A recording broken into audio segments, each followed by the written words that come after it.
আপনারা যদি প্রথমবার বেঙ্গল বুমিং চ্যানেলে এসে থাকেন তাহলে চ্যানেলটাকে সাবস্ক্রাইব করে দেবেন এবং বেল আইকনটি প্রেস করে দেবেন যাতে সবার আগে নোটিফিকেশন আপনাদের কাছে পৌঁছে যায়। এই চ্যানেলে আপনি জানবেন অপশন ট্রেডিং এ প্রাইস ওঠা নামা কেন হয় এবং এর পেছনে কি সায়েন্স এবং কি লজিক এবং কি ক্যালকুলেশন লুকিয়ে আছে সেটা আমরা শিখবো এবং সেটা শিখে মার্কেট কোন দিকে মুভ নেবে সেটা আমরা অ্যাডভান্স জানার চেষ্টা করব। তার জন্য আমাদের কোনো ইন্ডিকেটর নয়, কোনো ক্যান্ডেলস্টিক প্যাটার্ন নয়, আমরা পুরো অপশন চেইন ক্যালকুলেশন করে এই ক্যালকুলেশন বার করব এবং সেই ডেটা অ্যানালাইসিস করে মার্কেটের মুভমেন্ট ট্র্যাক করে আমরা প্রফিটেবল ট্রেডার হওয়া শিখবো। এই প্রথমবার বেঙ্গল বুমিং আপনাদের সামনে অপশন চেন ক্যালকুলেটরের মাধ্যমে ক্যালকুলেট করে মার্কেটের প্রেডিকশন কিভাবে করবে তার সিরিজ আমরা চালু করেছি। প্লে লিস্ট বাটনে দেওয়া থাকবে লিঙ্ক, সেখানে গিয়ে দেখে নেবেন।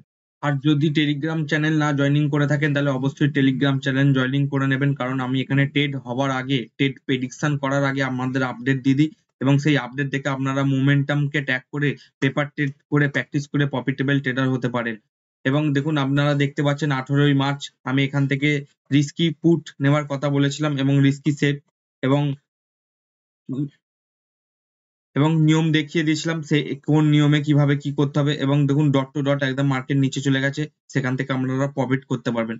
এবং এখান থেকে রিস্কি কল কিনতে বলা হয়েছিল, রিস্কি কল যদি আপনারা কিনে থাকতেন তাহলে মার্কেট এখানে ডট টু ডট উপরে চলে যাবে। আবার এখানে রিস্কি পুট কিনতে বলা হয়েছে, সেখানে আপনারা dot to dot risky put কিনে নিতে পারবেন। আবার এখানে রিস্ক সেফ, এখানে সেফ ট্রেড সেফ ট্রেড করতে বলা হয়েছে, পরে dot to dot safe trade করা হয়েছে। মার্কেট বেয়ারিশ বলে এখানে পুট কিনতে বলা হয়েছে এবং নিয়ম বলে দেওয়া হয়েছে এবং তারপরই মার্কেট বেয়ারিশ হয়ে গেছে। এই ধরনের প্রফিটেবল ট্রেড অ্যানালাইসিস পেতে আপনারা অবশ্যই আমাদের টেলিগ্রাম চ্যানেল জয়েনিং করে নেবেন। আজকের ভিডিওর টপিক হচ্ছে 20 মার্চ কিভাবে আমরা মার্কেট অ্যানালাইসিস করব এবং পোস্ট মার্কেট অ্যানালাইসিস করব 20 মার্চ। এবং এই 20 মার্চে আমাদের কোথায় কি সুযোগ ছিল এবং কি এই ডেটা দেখে আমরা কিভাবে আমাদের ট্রেডিং প্ল্যান করব সেটা আমরা আজকে পোস্ট মার্কেটে হিস্ট্রিক্যাল ডেটা দেখে প্র্যাকটিস করব। তো আমরা হিস্ট্রিক্যাল ডেটাতে চলে যাবো। সকাল 9:15 থেকে ডেটা দেখার চেষ্টা করব। সকাল 9:15 আমরা দেখতে পাচ্ছি সাপোর্ট WTB, রেজিস্ট্যান্স WTT। তাহলে সাপোর্ট WTB, রেজিস্ট্যান্স WTT। তাহলে আমরা এবার 9:15 থেকে 9:16 এবং 9:30 অব্দি বিল্ড আপ হওয়ার চেষ্টা করব। সাপোর্ট WTT, রেজিস্ট্যান্স WTT, মানে বুল রানের একটা কেস দেখাচ্ছে। আমরা এখানে পার্সেন্টেজটা দেখার আছে, 91% দেখাচ্ছে। সাপোর্ট WTT দেখাচ্ছে 77% এবং রেজিস্ট্যান্স WTT দেখাচ্ছে 91%। তাহলে আমরা দেখবো প্রেসার বাড়ছে না কমছে।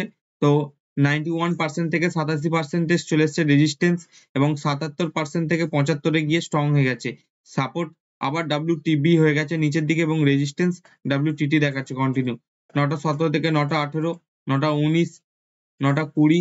9:20-তে আমরা দেখতে পাচ্ছি 80% সাপোর্ট WTT এবং সাপোর্ট WTT দেখাচ্ছে 80%, রেজিস্ট্যান্স 91 থেকে 78-এ চলে এসছে। তাহলে তার মানে বেয়ারিশ বুলিশ প্রেসারটা খুব স্পিডে বুল রান দেবে না, খুব বুলিশ প্রেসারটা খুব স্পিডে ইনক্রিজ করছে না, হালকা একটা বুলিশ মার্কেট দেখাচ্ছে এখানে।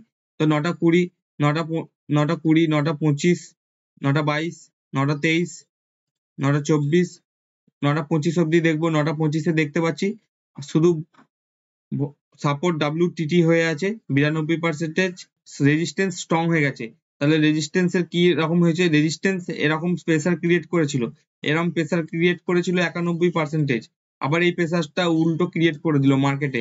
তো মার্কেটে একজন উপরের দিকে রেজিস্ট্যান্স নিচের দিকে প্রেসার ক্রিয়েট করছে এবং সাপোর্ট মাঝে মাঝে নিচের দিকে প্রেসার করছে, আবার মাঝে মাঝে ওপর দিকে প্রেসার ক্রিয়েট করছে। তাহলে ওভারঅল আমরা একটা বলতে পারি হালকা বুলিশ মার্কেট, এই ডেটাটা দেখে বলতে পারি হালকা বুলিশ। এবার এটা কখন বেয়ারিশ হয়ে যাবে, যদি এই 92%টা আবার কমতে থাকে, তখন আমরা আবার এই প্রেসারটা দুটো প্রেসার নিচের দিকে হয়ে যাবে। তাহলে একজন প্রেসার ক্রিয়েট করে রাখছে উপর দিকে, একজন প্রেসার ক্রিয়েট করে রাখছে নিচের দিকে। তাহলে যখনই একজন নিচের দিকে করবে এবং উপর দিকে করে রাখবে তখনই মার্কেট হালকা সাইডওয়েজ থাকবে। তাহলে 9:26, 9:27, 9:28, 9:28-এ দেখতে পাচ্ছি এই প্রেসারটা পুরোপুরি ক্রিয়েট করে দিয়েছে 99%, মানে এ প্রচুর স্পিডে ইনক্রিজ করছে আর এ স্ট্রং হয়ে আছে। তাহলে এটা হালকা বুলিশ মোমেন্টাম আমরা বলতে পারি, বা হালকা সাইডওয়েজ, মানে বুলিশ নয়, হালকা সাইডওয়েজ মোমেন্টাম আমরা বলতে পারি। তা 9:30, 9:30, 9:31, 9:32, 9:33। আমরা আবার দেখতে পাচ্ছি এখানে যেটা 100% হয়ে গেল সেটা আবার কন্টিনিউ এবার নিচের দিকে প্রেসার ক্রিয়েট করছে। নিচের দিকে বলতে 100 হয়ে যাওয়ার পর আবার এই সাইডে মোমেন্টাম ক্রিয়েট করছে, একটা পার্সেন্টেজ হালকা করছে। তাহলে যদি যখনই দুজন নিচের দিকে যদি প্রেসার ক্রিয়েট করে তখন মার্কেট কিন্তু হালকা ব্লাড বাথ হয়ে যাবে, কারণ ওভারঅল মার্কেট রেজিস্ট্যান্স এইদিকে প্রেসার ক্রিয়েট করেছে ওপরের দিকে গিয়ে সাপোর্ট প্রথমে নিচের দিকে প্রেসার ক্রিয়েট করেছিল, তারপর আবার উপরের দিকে প্রেসার ক্রিয়েট করেছে, আবার নিচের দিকে প্রেসার ক্রিয়েট করছে। তাহলে ওভারঅল নিট ফল সবাই লাস্টে সবার শেষে নিচের দিকে প্রেসার ক্রিয়েট করছে। নিচের দিকে প্রেসার ক্রিয়েট করছে মানে মার্কেট হালকা ব্লাড বাথ হতে পারে বা হালকা বেয়ারিশ মার্কেট হতে পারে। তাহলে সাপোর্ট ফের ডাব্লিউটি 100% থেকে 94% চলে এলো, বাট সাপোর্ট দেখাচ্ছে ডাব্লিউটিটি রেজিস্ট্যান্স স্ট্রং। 9:40, 9:39, 9:40। তো আমরা এখান থেকে 4 ইমাজিন লাইন টানার চেষ্টা করব এবং এর পার্সেন্টেজ দেখি 94%-এ চলে এসছে। তো আমরা এখানে 4 ইমাজিন লাইন টানার চেষ্টা করব। প্রথমে আমাদের পুরনো সাপোর্ট কোথায় ছিল সেটা আমাদের দেখতে হবে। পুরনো সাপোর্ট ছিল এখানে, সাপোর্ট হচ্ছে 21,500, 21,755। তাহলে আমরা 21,755-তে একটা দাগ টানতে পারি। তাহলে আমরা 755 একটা দাগ টানতে পারি। 755 সাপোর্ট EOS WTT। তারপর আমরা রেজিস্ট্যান্স টানতে পারি, রেজিস্ট্যান্স হচ্ছে 21,907। তো আমরা এখানে ইউআর টেনে নিচ্ছি 21,907 ইউআর WTT টু ST, মানে ওপর দিকে WTT হয়ে আবার স্ট্রং হয়ে গেছে। তারপরে US+1 টানতে পারি 21,807, এটা হবে EOS+1। 21,857 একটা ডাইভারশন টানতে পারি আমরা 21,857 US-1। আমাদের কাছে 4টে দাগ হয়ে গেছে। তো এবার আমাদের এই 4টে দাগ থেকে প্ল্যান করতে পারি কি, আমরা যখন বুঝতে পারছি মার্কেটের প্রেসার নিচের দিকে, তো আমরা এখান থেকে একটা রিস্কি পুট কিনতে পারি। বাট আমাদের থিওরি অনুযায়ী সাপোর্ট WTT দেখাচ্ছিল এবং রেজিস্ট্যান্স WTT দেখিয়ে আবার স্ট্রং হয়ে গেছে। তো আমাদের থিওরি অনুযায়ী আমাদেরকে মার্কেটে কল কিনতে হবে, কারণ 7 নম্বর সিনারিওটা হচ্ছে বুল রান দেখাচ্ছিল, 5 নম্বর সিনারিওটা বুল দেখাচ্ছিল। তো তাহলে আমরা এখান থেকে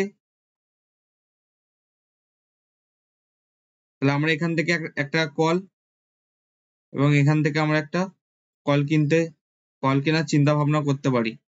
আমরা থিওরি অনুযায়ী আমরা এখান থেকে কল কেনার কথা ভাবতে পারি, এখান থেকে রিস্কি এবং এখান থেকে সেফ। বাট আমরা এখানে যখন দেখছি যে মার্কেটের পার্সেন্টেজ ক্রমশ নিচের দিকে আসছে, তো আমরা সেদিনকে কল কেনার কথা ভাববো না, কারণ ওভারঅল প্রেসার যদি দুজনেই নিচের দিকে প্রেসার ক্রিয়েট করে, উল্টো প্রেসার ক্রিয়েট করে, তাহলে এটা অবভিয়াসলি ব্লাড বাথ হিসেবে ধরতে হবে এবং আমাকে কলের জায়গায় রিস্কি পুট কেনার কথা ভাবতে হবে, বা অথবা এরকম দিনে আমরা ট্রেড না করার কথা ভাববো।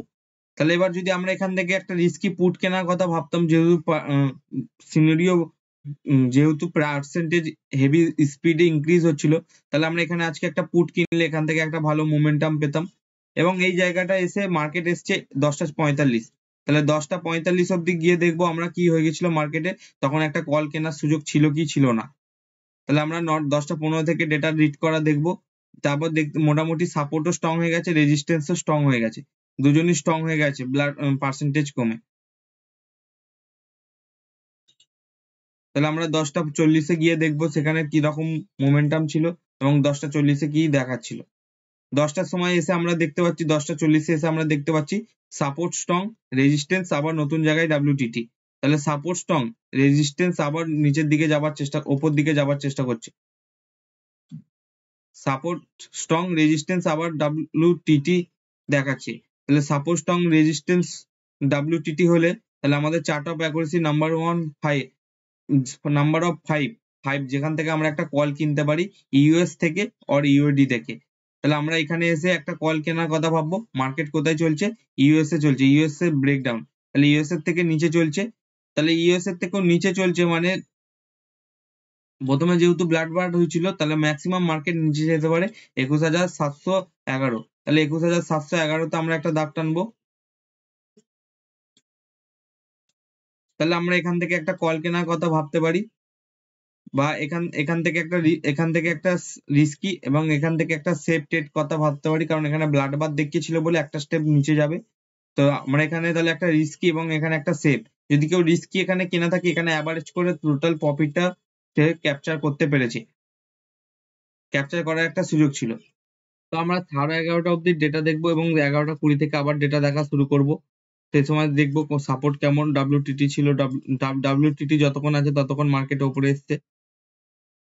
11:24 আবার সাপোর্ট স্ট্রং আছে, রেজিস্ট্যান্স WTT হয়ে গেছে। তাহলে আবার 11:24 এসে আমাদের সিনারিও চেঞ্জ হয়ে গেছে, সাপোর্ট স্ট্রং আছে, রেজিস্ট্যান্স WTB হয়ে গেছে। তাহলে আমরা এখান থেকে আবার বাই ফর পি করতে পারি এবং এখান থেকে পি কিনবো। কোথা থেকে কি পি কিনবো আমরা? 11:24 বলতে 11:24 এই ক্যান্ডেলটার সময় আমরা জানতে পারলাম মার্কেট আবার ব্লাড বাথ হতে পারে। তো আমরা এখানে দেখতে পাচ্ছি 21,800 অব্দি আছে। তো আমরা সেফ, আমরা রিস্কি 1863 থেকে একটা দাগ টানতে পারি। 1863 একটা দাগ টেনে রাখবো রিস্কি পুট কেনার জন্য।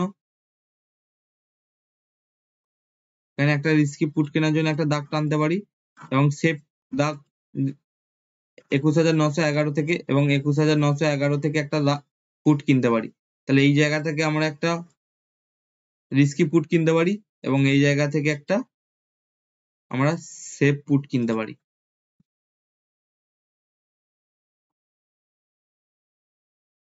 তারপর ডেট এরকম চলেছে, ডেটা এরকম কন্টিনিউ চলতে মার্কেট একসময় এখানে এসছে এবং এখানে এসে আমরা যেহেতু এখানে একটা সেফ পুট কিনতে পারি, এখান থেকে সেফ পুট কিনে এনে একটা ডাইভারশনে প্রফিট বুক করতে পারি। তো আজকে ছিল এই মার্কেট পোস্ট মার্কেট অ্যানালাইসিস। এইভাবে যদি আপনাদের ভিডিও দেখতে ভালো লাগে তাহলে অবশ্যই চ্যানেলটাকে সাবস্ক্রাইব করে দেবেন এবং বেল আইকনটি প্রেস করে দেবেন, যাতে সবার আগে কোনো ইম্পর্টেন্ট ভিডিও আপনার কাছে নোটিফিকেশন পৌঁছে যায়। এভাবেই শিখতে থাকুন, হাসতে থাকুন আর জীবনের আনন্দ নিতে থাকুন। দেখা হবে নেক্সট কোনো ভিডিও।